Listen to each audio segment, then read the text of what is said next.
ఆంధ్రప్రదేశ్ రాష్ట్రం శ్రీ సత్యసాయి జిల్లా కదిరిలో బహుజన్ సమాజ్ పార్టీ ఆధ్వర్యంలో ప్రెస్ మీట్ నిర్వహించుకోవడం జరుగుతుంది. ఈ కార్యక్రమానికి బహుజన నాయకులు కేఆర్ హరిప్రసాద్ గారు, వేణు గారు, మరి రామచంద్ర గారు, నారాయణస్వామి గారు, వెంకట సుబ్బయ్య గారు, మరి రమేష్ గారు, అనిల్ గారు, చంద్ర గారు, వెంకటేష్ గారు, ప్రసాద్ గారు, మరి రాజు గారు అందరూ హాజరయ్యారు. వాళ్ళందరికీ జైభీములు తెలియజేసుకుంటున్నా. ఈ ప్రెస్ మీట్ నందు బీఎస్పీ రాష్ట్ర కార్యదర్శి సంపాదిత గారు మాట్లాడుతూ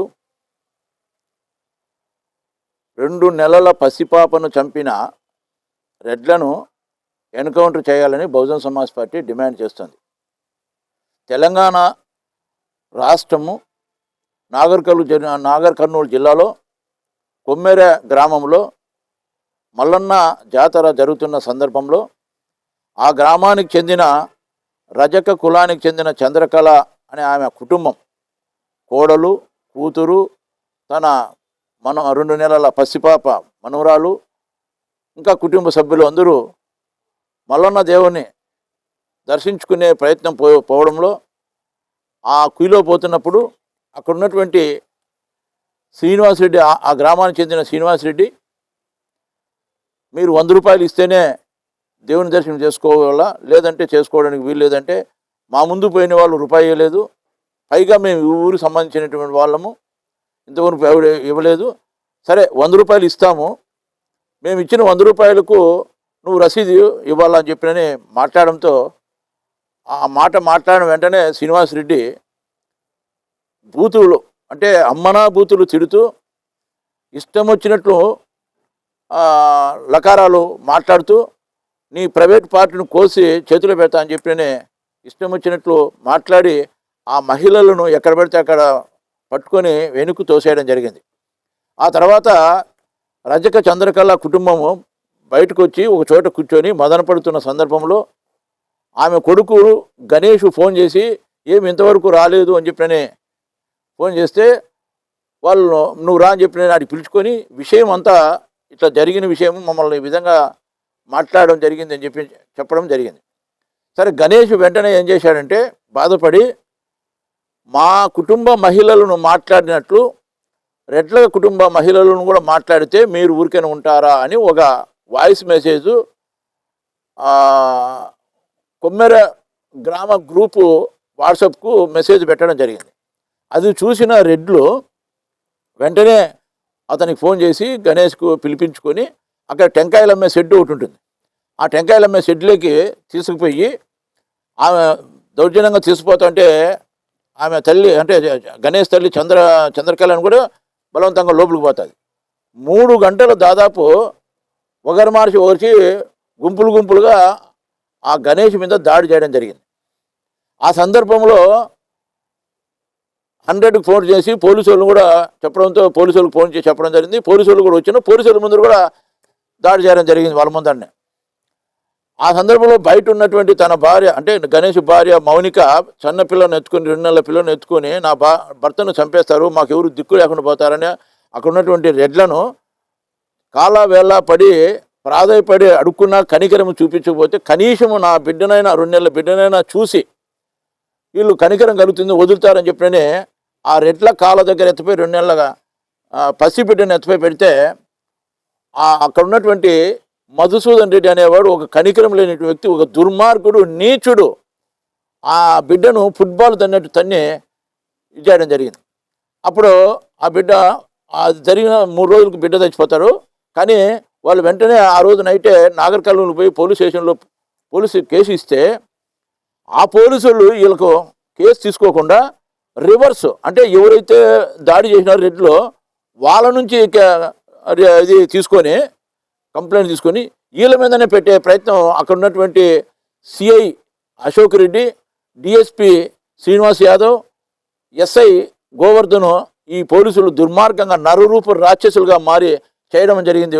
వాళ్ళ మీదకి ఎటువంటి ఈగ వాలకుండా వాళ్ళని ఇంతవరకు అరెస్ట్ చేయకపోవడం అనేది జరిగింది. ఇక్కడ ఒక విషయం, అదే రాష్ట్రంలోనే ప్రియాంక్ రెడ్డిని 4 వ్యక్తులు అంటే అందులో 3 బీసీలు 1 మైనార్టీ వ్యక్తి హత్య చేసినారని ఆరోపణలు ఎదుర్కొంటున్న వారిని ఎన్కౌంటర్ చేయడం జరిగింది.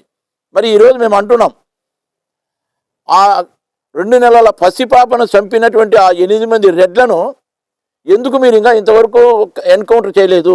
పోలీసుల ముందరనే కొట్టారు కదా. అంటే మీకైతే ఒక న్యాయం, మాకైతే ఒక న్యాయమా? నేను ఒక విషయం చెప్తాను.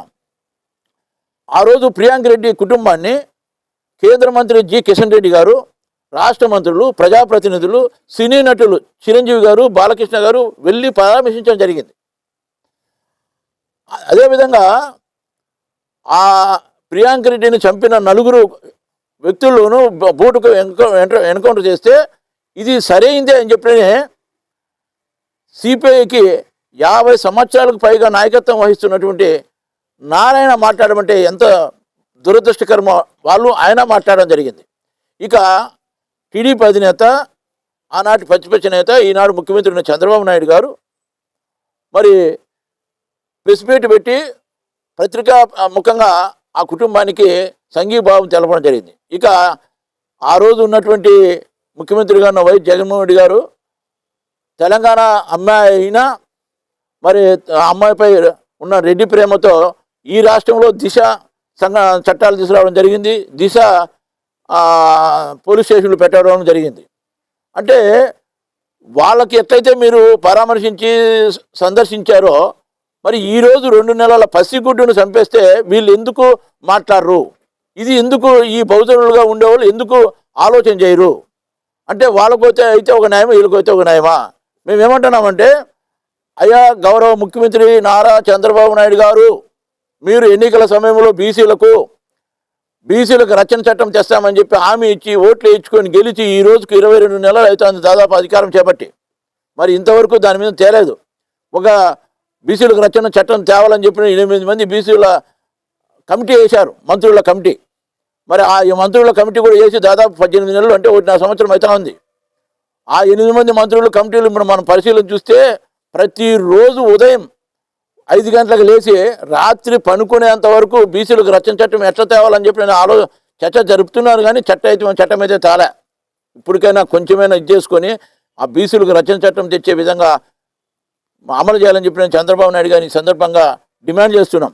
ఇంకొక విషయం, అయ్యా చంద్రబాబు గారు, మీరు ఎట్లా పరామర్శించకపోతే మీ వాళ్ళని అయితే పరామర్శించారు, కనీసం ఆ 8 మంది రెడ్లను ఎన్కౌంటర్ చేసే విధంగా నీ శిష్యుడైనటువంటి తెలంగాణ ముఖ్యమంత్రి రేవంత్ రెడ్డి గారి మీద ఒత్తిడి తీసుకురావాలని మీకు కూడా ఈ సందర్భంగా డిమాండ్ చేస్తున్నాం.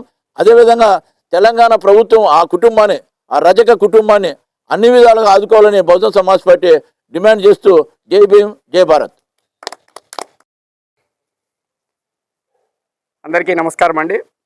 ఈరోజు ఆంధ్రప్రదేశ్ శ్రీ సత్యసాయి జిల్లా కదిరి పట్టణం నందు బీఎస్పీ పార్టీ రాష్ట్ర కార్యదర్శి అంబావతిని గోవింద్ గారి యొక్క స్వగృహం నందు విలేకరుల సమావేశానికి వేయించేసినటువంటి బహుజన బాంధవులకి అందరికి కూడా పేరు పేరున ధన్యవాదాలు, ఉద్యమ అభినందనలు.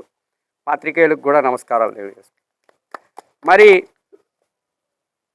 ఈరోజు ప్రెస్ మీట్ పెట్టడానికి ప్రధానమైనటువంటి కారణం, ఈ ప్రెస్ మీట్లో నాకు ఈ భాగస్వామ్యం కల్పించినటువంటి అంబావతిని గోవింద్ గారికి మరొకసారి ఉద్యమ అభినందనలు, జై భీములు తెలియజేసుకుంటూ, ఏదైతే ఈ యొక్క తెలంగాణ ఆంధ్రప్రదేశ్ విభజన ఆంధ్రప్రదేశ్ అయినా అన్న తమ్ముల వలె, అక్క చెల్లెల వలె, మరి అక్కడేం జరిగినా ఇక్కడేం జరిగినా పరస్పరం సహకరించుకుంటూ మా యొక్క కష్ట నష్టాల్లో ఒడిదొడుగుల్లో వెన్నంటూ ఉంటూ మరి జర్నీ చేస్తున్నటువంటి పరిస్థితుల్లో మరి ఈనాడు తెలంగాణలో చాలా చాలా నీచమైనటువంటి పరిస్థితి, నీచమైనటువంటి దాడి, అన్యాయమైనటువంటి దాడి, అవమానమైనటువంటి దాడి జరిగి మా యొక్క బీసీ బాంధవులు రజక సామాజిక వర్గానికి చెందినటువంటి కుటుంబంలో 3 నెలల పాప చనిపోవడం అనేటువంటిది చాలా దురదృష్టకరం. మరి వారి కుటుంబానికి ప్రధానమైనటువంటి సానుభూతి తెలియజేసుకుంటూ, మరి అక్కడ జరిగినటువంటి సంఘటన కొమ్మెర గ్రామంలో మల్లన్న ఆ యొక్క తిరునాళ మహోత్సవం నందు, జాతర నందు మరి వీరు అక్కడికి పోవడం, ఆ జాతరలో వాళ్ళు డబ్బులు డిమాండ్ చేయడం, అంటే ఈ వాసులమే కదా అని వీళ్ళు ప్రశ్నించడంతో వాళ్ళు వీళ్ళకి అవమానకరంగా మాట్లాడడం, ఆడవారిని కూడా చూడకుండా అవమానకరంగా మాట్లాడడం, వారు ఆమె కొడుక్కి వాళ్ళ బాధని చెప్పడం, అతను సోషల్ మీడియా ద్వారా మరి ఆ గ్రామానికి సంబంధించినటువంటి గ్రూపులో మీ కుల స్త్రీలకి, మీ రెడ్డి సామాజిక వర్గాల స్త్రీలకి ఈ విధంగానే అంటే మీరు గమ్మని ఉంటారా అనేటువంటిది ప్రశ్నించడం సమంజసమే. ఎలాంటే వాళ్ళకి అంటే మా యొక్క జాతులు మీకు నీచంగా కనబడుతున్నాయా? సేవా కులం, వృత్తి కులం, సంచార జాతి కులం అయినటువంటి రజక కులం. మరి మీ ఇళ్ళల్లో పెళ్ళిళ్ళు జరిగినా, మీ ఇళ్ళల్లో చావులు జరిగినా, మీ ఇళ్ళల్లో ప్రతి శుభకార్యం జరిగినా కూడా సాకలోళ్ళు, మంగళోళ్ళు అనేటువంటి వారు ఆయగాళ్ళగా మీకు సేవ చేసేటువంటి కులాలు మాకు. అంటే మేము గుళ్ళలేకపోయే కూడా డబ్బు తీసుకోవడము అవసరమా అని అడిగినటువంటి పరిస్థితుల్లో ఘోరాతి ఘోరంగా వాళ్ళని కొట్టడము, ఆ అబ్బాయిని టెంకాయలతో మనము సోషల్ మీడియాలో వైరల్ అవుతుంది. వాళ్ళకు ఇష్టం వచ్చినట్లు ఆ టెంకాయలు అంగట్లో కొట్టులో వేసి కొట్టడము, మరి పాపం ఆడవారు ప్రాధాన్యపడుతున్నా కూడా రే కొట్టండి వీడిని ఏమవుతుంది అనేటువంటి ఆ సంభాషణ అనేటువంటిది చాలా నీచంగా ఉంది. మరి 3 నెలల పసిపాపను తీసుకొచ్చి మధుసూదన్ రెడ్డి అనేటువంటి వ్యక్తి దగ్గర, అయ్యా పాపనన్నా చూడు, మా పాపనన్నా చూసి నా భర్తను వదిలే, నా కుమారుని వదిలే అంటే, మరి ఆ అమ్మాయిని అంటే ఆడవారు మీ ఇందల్లో ఆడవారైనా కూడా మాకు అక్కా చెల్లెళ్ళు అమ్మలతో సమానం, తోబుట్టువులతో సమానం, మేము కూడా అలాగే ప్రవర్తిస్తామా అంటే ఎంత ఘోరాతి ఘోరంగా మీకు సీము రక్తము లజ్జ ఏమన్నా ఉందా? మధుసూదన్ రెడ్డి అంత నీచంగా ఆ అమ్మాయిని తంతే 5 మీటర్లు దూరం పడి ఆ అమ్మాయి 3 రోజులు హాస్పిటల్లో ఉండి ఐసీయూలో ఉండి చనిపోయింది ఆ అమ్మాయి. అంటే దీనికి కారణం ఏంటి? కేవలం ప్రశ్నించడమే. అంటే ప్రశ్నించకూడదా? ఈ యొక్క భారత రాజ్యాంగంలో ఎవరైనా రాష్ట్రపతినైనా, ప్రధానమంత్రినైనా, ముఖ్యమంత్రినైనా, గవర్నర్నైనా మరి ప్రశ్నించే తత్వం రాజ్యాంగం మనకిచ్చింది. మరి ఆ ఒక్క విచక్షణ జ్ఞానం కూడా మీకు లేదా? మేము అందుకనే చెప్తున్నాం, ఎవరైతే అక్కడ ఆ దాడికి పాల్పడినటువంటి వ్యక్తులు 8 మంది ఉన్నారో, మరి రెడ్లు సామాజిక వర్గం అంటే రెడ్లంతా ఈ విధంగా ఉంటారని మేము అనట్లేదు. కొంతమంది దుహంకారంతో, కొంతమంది ఆధిపత్య ధోరణితో, కొంతమంది మూర్ఖంగా మృగాలుగా ఇలాంటి వ్యక్తులు ఉంటారు. ఈ వ్యక్తుల్ని మేము ఒకటే అంటున్నాం, మరి వీరిని దిశా చట్టం, ఆ దిశకి ఏ విధంగా జరిగిందో, మరి ఎన్కౌంటర్ ఏ విధంగా చేశారో ఆ రోజు, ఈరోజు కూడా వాళ్ళని ఎన్కౌంటర్ చేయాలి 8 మందిని. ఎలాంటే 3 నెలల పసికందుని నీచంగా మానవతా విలువల్ని కోల్పోయి చంపినటువంటి వ్యక్తులు వీళ్ళు 8 మంది అని మేము అంటున్నాము. కనుక మన రాష్ట్ర ముఖ్యమంత్రి గౌరవనీయులైనటువంటి చంద్రబాబు నాయుడు గారికి ఒకటే విజ్ఞప్తి చేస్తున్నాం, అయ్యా ఒకటే డిమాండ్ చేస్తున్నాం, అయ్యా తెలంగాణలో ఉన్నటువంటి రేవంత్ రెడ్డి గారు మీ యొక్క శిష్యుడే కదా, అనేక సభల్లో మీ ఇద్దరు ఆలింగనం చేసుకునేటువంటి ఘట్టాలు కూడా అనేకమైన ఉన్నాయి. ఆ రోజు దిశ జరిగినటువంటి ఆ దుర్మార్గాన్ని మీరంతా ఖండించారు కదా.